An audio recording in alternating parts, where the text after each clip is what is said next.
ചേട്ടാ നമസ്കാരം. നമസ്കാരം. പലരും ചെയ്യാൻ മടിച്ച കാര്യങ്ങളാണ് യോഗി ആദിത്യനാഥ് ഉത്തർപ്രദേശിൽ ചെയ്തുകൊണ്ടിരിക്കുന്നത്. അത്തരത്തിലൊരു സംഭവമാണ് ഇപ്പോൾ പുറത്തു വന്നുകൊണ്ടിരിക്കുന്നത്. സംഭവം വേറൊന്നുമല്ല, നമ്മുടെ വിഭജന സമയത്ത് ഇന്ത്യയിലേക്ക് കുടിയേറി വന്ന ആൾക്കാർ, അതായത് പാകിസ്ഥാനിൽ നിന്ന് ഇന്ത്യയിലേക്ക് കുടിയേറി വന്ന ആൾക്കാർ, ആ കുടിയേറി വന്ന ആൾക്കാരിൽ കുറെ ആൾക്കാർ ഉത്തർപ്രദേശിലോട്ട് പോയിട്ടുണ്ട്. ഈ ഉത്തർപ്രദേശിൽ പോയ ഒരു 10,000 കുടുംബങ്ങൾ, ആ 10,000 കുടുംബങ്ങളിൽ ഹിന്ദുക്കളും സിഖുകാരുമാണ് ഭൂരിപക്ഷമായിട്ടുള്ളത്. ഇവർക്ക് ഭൂമി കൊടുക്കാം എന്ന് പറഞ്ഞ് പറ്റിച്ചിട്ട് പട്ടയമില്ലാത്ത ഭൂമിയാണ് അപ്പോഴത്തെ സർക്കാർ കൊടുത്തത്. ഈ പട്ടയമില്ലാത്ത ഭൂമി അവർക്ക് കിട്ടിയത് കൊണ്ടുള്ള കാര്യം എന്ന് പറഞ്ഞാൽ ഭൂ ഉടമാവകാശം ഇവർക്കില്ല. അതായത് ഈ ഭൂമി വെച്ചിട്ട് ഇവർക്ക് ഒരു ലോൺ എടുക്കാനോ, അല്ലെങ്കിൽ ഈ ഭൂമി വെച്ചിട്ട് ഇവർക്ക് കൃഷിക്കായിട്ട് എന്തെങ്കിലും ഒരു അപ്ലൈ ചെയ്യാനോ, അല്ലെങ്കിൽ ഈ ഭൂമി വെച്ചിട്ട് ഇവർക്ക് വേറെ എന്തെങ്കിലും ബിസിനസ് ചെയ്യാനോ, ഇവർക്കൊന്നും യാതൊരുവിധ ഒരു പ്രൊവിഷനും ഇല്ലായിരുന്നു.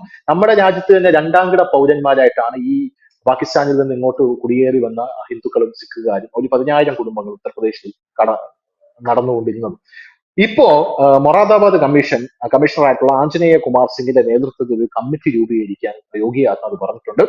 സർവേ തുടങ്ങിയിട്ടുണ്ട്, പ്രാഥമിക റിപ്പോർട്ട് സമർപ്പിച്ചിട്ടുണ്ട്, അതിന്റെ മുകളിൽ പരിശോധന നടത്തിയിട്ടുണ്ട്, ബന്ധപ്പെട്ട ജില്ലകളിൽ നിന്ന് വിശദമായിട്ടുള്ള റിപ്പോർട്ട് ആവശ്യപ്പെട്ടിട്ടുണ്ട്.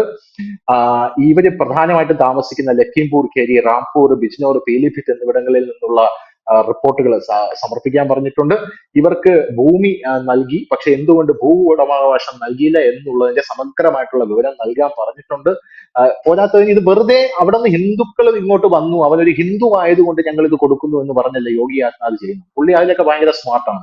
പുള്ളി ഇയാൾ വന്നിട്ടുണ്ടെങ്കിൽ ഇയാൾ വന്നതിന്റെ മുഴുവൻ രേഖകൾ, ഇയാൾ പാകിസ്ഥാനിൽ നിന്ന് കുടിയേറിയതാണെന്നുള്ളതിന്റെ രേഖകൾ, അല്ലെങ്കിൽ ഇപ്പൊ അച്ഛൻ ജീവിച്ചിരിക്കില്ലെങ്കിൽ മകനാണെങ്കിൽ അത് തെളിയിക്കാനുള്ള രേഖകൾ, പോരാത്തതിന് ഇവർക്ക് ഈ ഭൂമി ലഭിച്ച വർഷം, ഈ ഭൂമിയുടെ ആധാരം ഉണ്ടെങ്കിൽ അത് പട്ടയമില്ല എന്നുള്ള തെളിയിക്കുന്ന കാര്യം, ഇനി ഇവർ ഈ ഭൂമി കയ്യേറിയതാണോ എന്നറിയണം. ഇതെല്ലാം കൃത്യമായിട്ട് പരിശോധിച്ച് ഈ 10,000 വരുന്ന ആൾക്കാർക്ക്, സിഖുകാർക്കും ഹിന്ദുക്കൾക്കും ഭൂമിക്ക് ഭൂ ഉടമാവകാശം അനുവദിക്കാനായിട്ടുള്ള തയ്യാറെടുപ്പുകൾ നടത്തി വരികയാണ്. യഥാർത്ഥത്തിൽ നമ്മൾ ശത്രു സ്വത്തുകൾ ഒരു ഭാഗത്ത് പിടിച്ചെടുക്കുമ്പോൾ, ഒരു ഭാഗത്ത് നമ്മൾ പണ്ട് നടത്തിയിരുന്ന ചരിത്രപരമായിട്ടുള്ള ഈ കോൺഗ്രസ് സർക്കാർ നടത്തിയിരുന്ന ആ വലിയ വലിയ പിഴവുകൾ നമ്മൾ തിരുത്തി വരികയാണ്. അതിന്റെ ഏറ്റവും വലിയൊരു ഉദാഹരണമായിരുന്നു പൗരത്വ ആ, നിയമത്തിന്റെ ഭേദഗതി.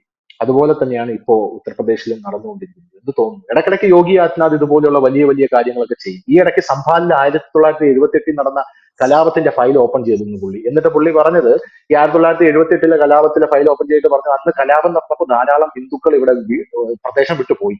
ആ ഹിന്ദുക്കളുടെ കയ്യേറി താമസം നടത്തുന്നുണ്ട്. അപ്പൊ ആ ഫയൽ തുറന്നിട്ട് ഈ മതമൗലികവാദികൾ കയ്യേറി എന്നുള്ള രേഖകൾ ഉണ്ടെങ്കിൽ നിങ്ങൾ ഹിന്ദുക്കളെ കൊണ്ടുവരൂ, ഞാൻ അത് മേടിച്ച് നിങ്ങൾക്ക് തിരിച്ചു തരാമെന്ന് പറയുന്നു. അങ്ങനെ 2-3 പേർക്ക് സ്ഥലം തിരിച്ചു കിട്ടുകയും ചെയ്തു. അതിന്റെ പ്രൊസീജിയേഴ്സ് നടക്കുന്നു. എന്ത് തോന്നുന്നു?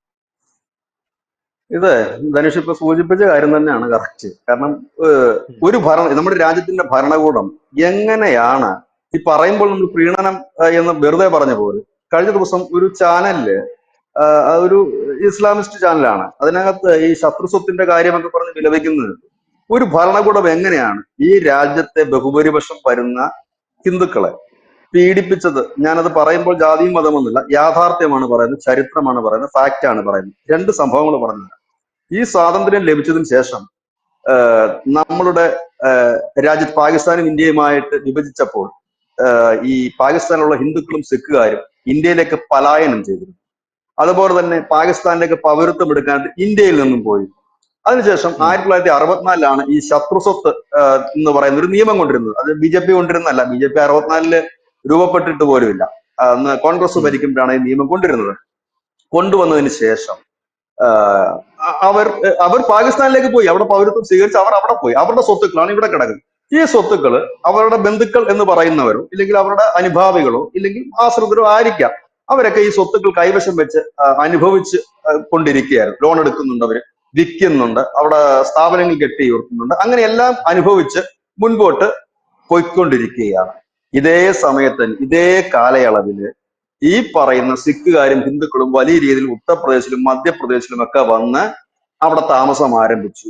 ഇന്ന് വരെ അവരുടെ ഭൂമിക്ക് പട്ടയം കിട്ടിയിട്ടില്ല എന്ന് പറയുമ്പോൾ ഒന്ന് ആലോചിച്ച് നോക്കണം. ശത്രു സ്വത്ത് അതെ. എന്ന് പറയുന്നത്, അതായത് പാകിസ്ഥാനിൽ പൗരത്വം നേടിയവരുടെ സ്വത്തിന് ബാങ്കിൽ ലോണിന് അപേക്ഷിക്കുവാനും വിൽക്കുവാനും ക്രയവിക്രയം ചെയ്യാനും എല്ലാവിധ സ്വാതന്ത്ര്യവും നൽകുമ്പോൾ ഇവിടെ വന്നവർക്ക്, അതായത് പാകിസ്ഥാനിൽ നിന്ന് ഇന്ത്യയിലേക്ക് എത്തിയ ഈ സിഖ് ഹിന്ദു വിഭാഗത്തിൽ വരുന്നവർ, കാരണം ഓപ്ഷൻ ഉണ്ടായിരുന്നു, ആർക്ക് വേണമെങ്കിലും എവിടെ വേണമെങ്കിലും പോകാൻ, അല്ലാതെ പിടിച്ചു വെച്ചിരുന്നില്ല. ആ വിഭജന സമയത്ത് അങ്ങോട്ടും ഇങ്ങോട്ടും അനേകം പേർ പലായനം ചെയ്തിരുന്നു. ആ വന്നവർക്ക് ഈ ഈ ഇപ്പോൾ, അതായത് നമുക്ക് സ്വാതന്ത്ര്യം കിട്ടിയിട്ട് എത്ര വർഷമായിട്ടുണ്ടെന്ന് അറിയാമല്ലോ. ആ സ്വാതന്ത്ര്യം കിട്ടിയിട്ട് ഇത്രയും വർഷം കഴിയേണ്ടി വന്നു അവർക്ക് സ്വന്തമായിട്ട് ഒരു തുണ്ട് ഭൂമി കിട്ടാൻ എന്ന് പറയുമ്പോൾ നമ്മുടെ ഭരണകൂടം എത്രത്തോളം പ്രീണന നയങ്ങളാണ് ഒരു പ്രത്യേക വിഭാഗത്തോട് കാണിച്ചിരുന്നത്. ഇല്ലെങ്കിൽ ഇതായിരുന്നു ഇവര് കാണിച്ച മതേതരത്വം ചോദിക്കേണ്ടി വരും. രണ്ടാമത് ഈ സമാനമായ മറ്റൊരു കാര്യം കൂടി ഞാൻ പറഞ്ഞുതരാം. ജമ്മു കാശ്മീർ പണ്ഡിറ്റുകളെ 90കളിൽ അവിടെ നാട്ടിയിറക്കി ഓടിച്ചു വിട്ടപ്പോൾ അവർ കിടന്നത് ദില്ലിയിലെ തെരുവോരങ്ങളിൽ ടെന്റ് അടിച്ചായിരുന്നു അവർ ആദ്യകാലങ്ങളിൽ കിടന്നത്. ദില്ലിയിൽ പോലും അവർ അതെ അതെ. സുരക്ഷിതരല്ലായിരുന്നു. ഇന്ന് അവരെ മടക്കി അങ്ങോട്ടേക്ക് കാശ്മീരിലേക്ക് കൊണ്ടുപോകുന്ന പ്രക്രിയ ആരംഭിച്ചപ്പോൾ ഇതേപോലെ തന്നെ കാശ്മീരിലുള്ള തീവ്രവാദികൾ വലിയ രീതിയിലുള്ള വെല്ലുവിളി ഉയർത്തിയാണ് ഇവരെ തിരിച്ചു കൊണ്ടുവരാൻ കഴിയില്ല, ഞങ്ങൾ കൊന്നുകളയുമെന്ന്. പക്ഷെ അതൊന്നും കേന്ദ്ര സർക്കാർ വകവെച്ചില്ല. ഏതാണ്ട് 62,000 പേരെയൊക്കെ കൊണ്ടുപോകുന്ന ഒരു പ്രക്രിയ ആരംഭിക്കുകയും ചെയ്തിരിക്കുന്നു. അവിടെ അവർക്ക് പലർക്കും അവരുടെ നഷ്ടപ്പെട്ട ഭൂമി തിരിച്ച് എടുക്കാനുള്ള ഒരു സംവിധാനം കൊണ്ടുവന്നിരിക്കുന്നു. അതായത് എങ്ങനെയായിരുന്നു ഈ രാജ്യത്ത് ഒരു വിഭാഗത്തെ, ഇപ്പോൾ ഈ BJP ഉയർന്നു വരുന്നതിലും അവർക്ക് വോട്ട് കിട്ടുന്നതിലും അവർ ഈ അടിക്കടി ജയിക്കുന്നതിലും ഒന്നും ആരെയും കുറ്റം പറഞ്ഞിട്ട് കാര്യമില്ല. കാരണം ഇത്രയും നാള് ഈ തിക്തഫലങ്ങളൊക്കെ അനുഭവിച്ചിരുന്ന ഒരു വലിയ വിഭാഗം ജനം ഈ രാജ്യത്തുണ്ട്. അവരൊരുപക്ഷെ അവരുടെ ഒരു പ്രത്യാശയായിട്ട് നരേന്ദ്രമോദിയെ കാണുന്നുണ്ടെങ്കിൽ, ഇല്ലെങ്കിൽ യോഗി ആദിത്യനാഥിനെ കാണുന്നുണ്ടെങ്കിൽ തെറ്റ് പറയാൻ കഴിയില്ല. അതിനെ വർഗീയം എന്ന് പറഞ്ഞിട്ട് കാര്യമില്ല, ഇല്ലെങ്കിൽ മറ്റെന്തെങ്കിലും പറഞ്ഞിട്ട് ഈ കാര്യമില്ല. ഈ 10,000 പേർ തിക്ത പറയും. ഈ തിക്തഫലങ്ങൾ അനുഭവിച്ച് കിടക്കുക എന്നുള്ളതാണോ ചേട്ടാ ഈ മതേതരത്വം മതേതരത്വം എന്ന് പറയുന്നത്? അത് തന്നെയാണ് കുഴപ്പം. കോൺഗ്രസ് പഠിക്കാതെ പോയതും അത് കണ്ടറിഞ്ഞ് ചെയ്യാൻ പഠിച്ച BJPയുടെ വിജയവും അതാണ് നമ്മൾ കാണിക്കുന്നത്. ഈ 10,000 കുടുംബങ്ങളാണ് ധനുഷ്, 10,000 പേർക്കല്ല, 10,000 കുടുംബങ്ങളാണ്. ഒരു കുടുംബങ്ങൾ കുടുംബത്തിൽ കറക്റ്റ് 4 ആണ്. പേരെ കണക്ക് ഒരു കുടുംബത്തിൽ 4 പേരെ ശരാശരി കണക്ക് കൂട്ടി കഴിഞ്ഞാൽ തന്നെ 40,000 പേരായി. ആ 40,000 പേരുടെ വോട്ട് എന്തായാലും യോഗി ആദിത്യനാഥിന് കിട്ടില്ലേ? ഉറപ്പല്ലേ? അതും ഈ രാജ്യത്ത് നാളിതുവരെ ജീവിച്ചിട്ട് സ്വാതന്ത്ര്യം ലഭിച്ചതിന് ശേഷം ഇന്നേ വരെ അവരുടെ ഒന്ന് ആലോചിച്ച് നോക്കൂ. ഈ നമ്മുടെ ഭൂമിയൊക്കെ പണയപ്പെടുത്തിയിട്ടാണ് നമ്മൾ വിദ്യാഭ്യാസ ലോൺ ഉൾപ്പെടെ എടുക്കുന്നത്. ഇവരുടെ ആരുടെയെങ്കിലും കുട്ടികൾക്ക് വിദ്യാഭ്യാസ ലോൺ എടുക്കാൻ കഴിഞ്ഞിട്ടുണ്ടാകുമോ? ഇല്ലെങ്കിൽ അതെ അതെ. ഇവർക്ക് ഈ ഒരു വീട് കെട്ടാൻ കഴിയും. കാരണം ഒരു വീട് കെട്ടാനായിട്ട് ഒരു ആപ്ലിക്കേഷനുമായിട്ട് ഏതെങ്കിലും ഓഫീസിൽ കയറി ചെന്ന് കഴിഞ്ഞാൽ സ്വാഭാവികമായി ഇതിന്റെ പട്ടയം ചോദിക്കും, കരമടച്ച് രസീത് ചോദിക്കും. അതാണല്ലോ നമ്മുടെ രാജ്യത്തെ നിയമം. ഉം, ഇവർക്ക് ആർക്കെങ്കിലും ഉം. സ്വസ്ഥതയോടെ അങ്ങനെ ഒരു വീട് കെട്ടി കിടക്കാൻ കഴിഞ്ഞിട്ടുണ്ടോ? ഇല്ലെങ്കിൽ ഇവരുടെയൊക്കെ ഇത്രയും വർഷം നഷ്ടപ്പെട്ട ഇവരുടെ ആ ജീവിതം ആര് തിരിച്ചു കൊടുക്കും? ഇതൊക്കെ നമ്മൾ ഓർക്കേണ്ടതാണ്. അതല്ലാതെ പാകിസ്ഥാനിൽ പോയവന്റെ സ്വത്ത് ഇവിടെ കിടക്കുന്നു, അതൊരു സർക്കാർ കണ്ടുകെട്ടാൻ പോകുന്നു, ഉടനെ തന്നെ ഇവിടെ വലിയ ഉം. പ്രശ്നങ്ങളായി, ചാനൽ ചർച്ചയായി, ചാനലിൽ കിടന്ന് വിലപിക്കലായി, വലിയ സംഭവമാണ്. ആ സമയത്ത് തന്നെ ഇന്ത്യയിലേക്ക് വന്ന 10,000-കണക്കിന് വരുന്ന സിഖുകാരും ഹിന്ദുക്കളുമുണ്ട്. ഇന്നും പലർക്കും പലയിടങ്ങളിലും മധ്യപ്രദേശിലും രാജസ്ഥാനിലും അടക്കമുണ്ട്. ധനുഷ് ഇവിടെ സൂചിപ്പിച്ച അതേ ഒരു അവസ്ഥയിലാണ് അവർ അവിടെയും. കാരണം പലർക്കും ഇവിടെ പട്ടയമില്ല, പലർക്കും ജീവിതം തന്നെ വഴിമുട്ടി നിൽക്കുന്ന ഒരവസ്ഥയിലാണ്. ഇനി ഞാൻ നമ്മുടെ അടുത്ത് ഇനി UP-ലോട്ടും മധ്യപ്രദേശിലും ഒന്നും പോകണ്ട, ഞാൻ റിപ്പോർട്ട് ചെയ്തൊരു വാർത്ത പറഞ്ഞുതരാം. നമ്മുടെ ഈ ആ, ആ, ഗവി എന്ന് പറയുന്ന ഒരു സ്ഥലമുണ്ട്. ഗവിയിലെ തോട്ടം തൊഴിലാളികളായിട്ട് ശ്രീലങ്കയിൽ നിന്ന് നമ്മുടെ ഇന്ദിരാഗാന്ധി കൊണ്ടുവന്ന് കുടിയിരുത്തിയ ഒരു വിഭാഗമുണ്ട്. അവർ ഇന്ദിരാഗാന്ധി കൊണ്ടുവരാൻ കാരണം മറ്റേ ആ LTTE ഒക്കെ ആയിട്ടുള്ള വിഷയം നടന്ന സമയത്ത് അവിടെ നിന്ന് വന്ന അഭയാർത്ഥികളാണ്, തമിഴ് അഭയാർത്ഥികൾ, തമിഴ് ലങ്കൻ അഭയാർത്ഥികളാണ്. ആ അഭയാർത്ഥികളെ കൊണ്ടുവന്നിട്ട് നമ്മുടെ ഈ ഗവിയിൽ അവർക്ക് ഈ എന്താ അതിന് പറയുന്ന വീടുകൾ ഉണ്ടാക്കി, ക്വാർട്ടേഴ്സ് പോലെ ലയം ഉണ്ടാക്കി, ലയം ലയങ്ങൾ ലയം ആ ലയം. ലയങ്ങൾ ലയങ്ങൾ ഉണ്ടാക്കി കൊടുത്തുകൊണ്ട് അവിടുത്തെ തോട്ടങ്ങളിലെ തൊഴിലാളികളാക്കി പോയി. ഞാൻ ആ വാർത്ത ചെയ്യാനുള്ള ഒരു പ്രധാന കാരണം അവർക്ക് സർട്ടിഫിക്കറ്റ് കൊടുക്കാൻ, ജാതി സർട്ടിഫിക്കറ്റ് കൊടുക്കാൻ ആ സമയത്ത് എനിക്ക് തോന്നുന്നു 2016 16 അവിടുത്തെ വില്ലേജ് ഓഫീസർ തയ്യാറാകുന്നില്ല. ഈ കുട്ടിയുടെ വിദ്യാഭ്യാസത്തിനായിട്ട് ജാതി സർട്ടിഫിക്കറ്റ് നിർബന്ധമാണ്. ജാതി സർട്ടിഫിക്കറ്റ് കൊടുക്കാൻ തയ്യാറാകുന്നില്ല. കാരണം ഇവർക്ക് മറ്റുള്ള ആനുകൂല്യങ്ങൾ കൊടുക്കാൻ കാരണം ഇവർ ഇവിടുത്തെ ഇതിൽ ഇപ്പോഴും അവരെ അതിനകത്തോട്ട് അവരുടെ രേഖകളും കാര്യങ്ങളും അതിനകത്തോട്ട് മാറ്റി ആ ഒരു ഇതിലേക്ക് എത്തിച്ചിട്ടില്ല എന്നുള്ളതാണ്. ഒന്ന് ആലോചിക്കേണ്ടതായിട്ടുണ്ട്. അവരുടെ ഈ നഷ്ടപ്പെട്ട ഭാവി ആര് തിരിച്ചു കൊടുക്കും? ഈ കുട്ടികളുടെയൊക്കെ വിദ്യാഭ്യാസ കാലം തിരിച്ചു കൊടുക്കാൻ കഴിയും, ഇല്ലെങ്കിൽ അവരുടെ ജോലിയുടെ കാര്യം തിരിച്ചു കൊടുക്കാൻ കഴിയും? പിന്നീട് ആ വാർത്ത ചെന്നതിന്റെ അടുത്ത ദിവസം AVT തേയില കമ്പനി ഇവർ അവിടുത്തെ ആ കുട്ടികൾക്ക് വിദ്യാഭ്യാസത്തിനനുസരിച്ച് ജോലി കൊടുക്കാമെന്നാണ്. ജാതി സർട്ടിഫിക്കറ്റ് ഇല്ലാതെ എവിടെയാണ് ജോലി കിട്ടുന്നത്? എവിടെയാണ് ഉം. വിദ്യാഭ്യാസ ലോണിനോ മറ്റോ അപേക്ഷിക്കാൻ കഴിയുന്നത്? എവിടെയാണ് ഇവർക്ക് ആനുകൂല്യം കിട്ടി പഠിക്കാൻ കഴിയുന്നത്?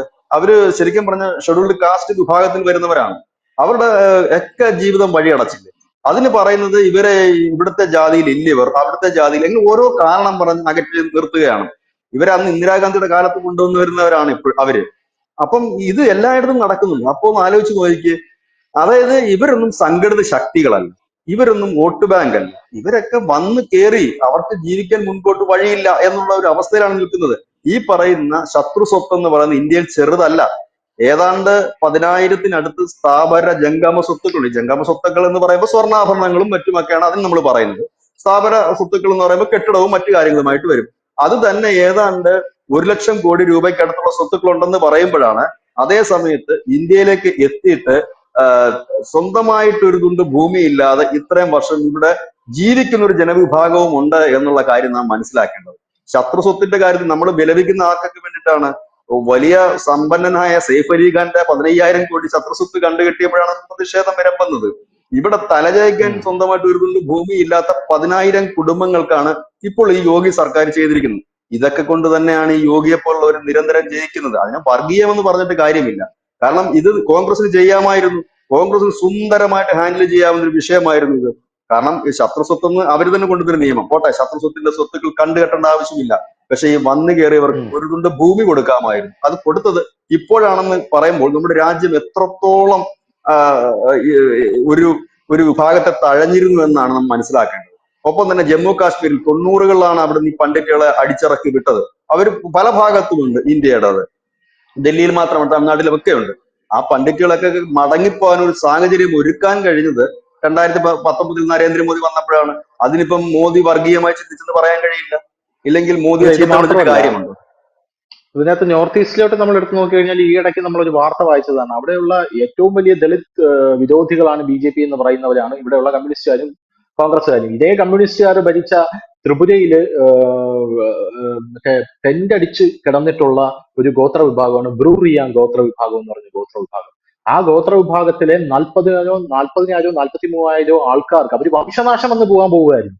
അവരെ പുനരധിവസിപ്പിച്ച് അവർക്ക് വേണ്ട കൃത്യമായിട്ടുള്ള കാര്യങ്ങളെല്ലാം ചെയ്തു കൊടുത്തപ്പോ ഈ ഗോത്ര വിഭാഗത്തിലെ ഒരു സ്ത്രീ അമിത്ഷാ വന്നു നിന്നപ്പോ അമിത്ഷായുടെ രണ്ട് കൈയും ചേർത്ത് പിടിച്ചുകൊണ്ട് കരഞ്ഞുകൊണ്ടാണ് അമിത്ഷായോട് സംസാരിച്ചത്. ഇങ്ങനെയുള്ള വിഷയങ്ങളൊക്കെ നമ്മുടെ രാജ്യത്ത് ഉണ്ടാകുന്നുണ്ട്. പക്ഷെ അത് ആരും അറിയുന്നില്ല, ഇത് റിപ്പോർട്ട് ചെയ്യപ്പെടുന്നില്ല എന്നുള്ളത്. അല്ല, ഇനി നമ്മൾ ന്യൂസ് ഇന്ത്യ മലയാളം റിപ്പോർട്ട് ചെയ്ത വലിയൊരു റിപ്പോർട്ട് ഉണ്ടായിരുന്നു. പൗരത്വ ഭേദഗതി നിയമം പശ്ചിമ ബംഗാൾ ആദ്യം നടപ്പാക്കുമെന്ന് അമിത്ഷാ പറഞ്ഞതിന് പിന്നിൽ ഒരു കാരണമുണ്ടായിരുന്നു. പശ്ചിമ ബംഗാളിലെ രണ്ട് പ്രബല സമുദായങ്ങൾ അവിടെ ഇപ്പോഴും ബംഗ്ലാദേശിൽ നിന്ന് വന്നവരാണ് അവർ. ഷെഡ്യൂൾഡ് കാസ്റ്റിൽ പെടുന്ന സമുദായം, ഞാൻ അതിന്റെ പേര് പെട്ടെന്ന് ഓർക്കുന്നില്ല. രണ്ട് സമുദായങ്ങൾ. ഒരു സമുദായം താമസിക്കുന്നത് പശ്ചിമ ബംഗാളിലെ തൃണമൂൽ കോൺഗ്രസിന്റെ ശക്തി കേന്ദ്രങ്ങളായ തെക്കൻ ബംഗാളിലാണ്. മറ്റൊന്ന് വടക്ക് പടിഞ്ഞാറൻ ബംഗാളിലാണ് അവർ താമസിക്കുന്നത്. രണ്ട് വിഭാഗങ്ങളാണ്. ഈ രണ്ട് വിഭാഗങ്ങൾക്ക് പൗരത്വം നൽകാൻ ഒരു തീരുമാനമെടുത്തപ്പോൾ അതിനെ എതിർത്ത് രംഗത്ത് വന്നത് മമതാ ബാനർജിയാണ്.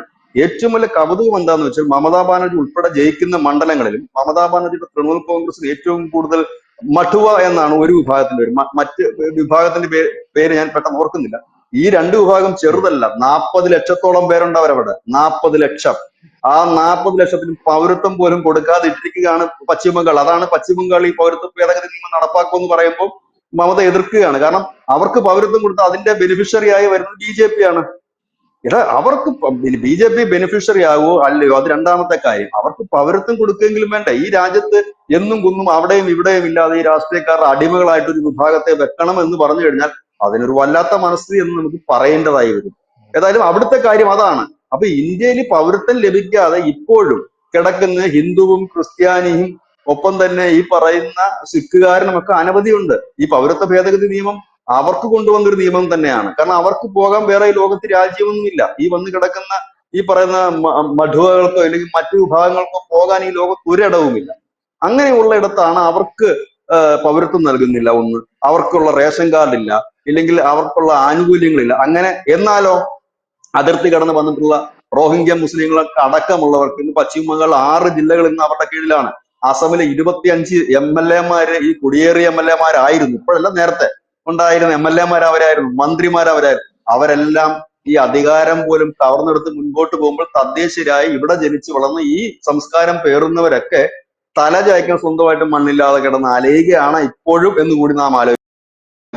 നിയമങ്ങൾ കൊണ്ടുവരുമ്പോൾ ഇതെല്ലാം മറച്ചു വെച്ചുകൊണ്ട് ഇത് ഹിന്ദു എന്താണ് പീഡിപ്പിക്കാൻ വേണ്ടിയിട്ടാണെന്നോ ഇല്ല വർഗീയതയാണെന്നോ പറഞ്ഞിട്ട് കാര്യമില്ല. സത്യത്തിന് നേരെ മുഖം തിരിച്ചിട്ട് ഒരു കാര്യവുമില്ല. ഉള്ളതുപോലെ പറയണം, ഇല്ലെങ്കിൽ ഉള്ളതുപോലെ നാം അറിയണം. ഇല്ല എങ്കിൽ ഈ രാജ്യം അതിന് കനത്ത വില നൽകേണ്ടി വരും. അതുകൊണ്ടാണ് ഈ BJP-യുടെ വിജയം എന്ന് പറയുന്നത്. ഈ അരികു പറ്റിയ ഒരുപാട് പേര് ഈ രാജ്യത്തുണ്ട്.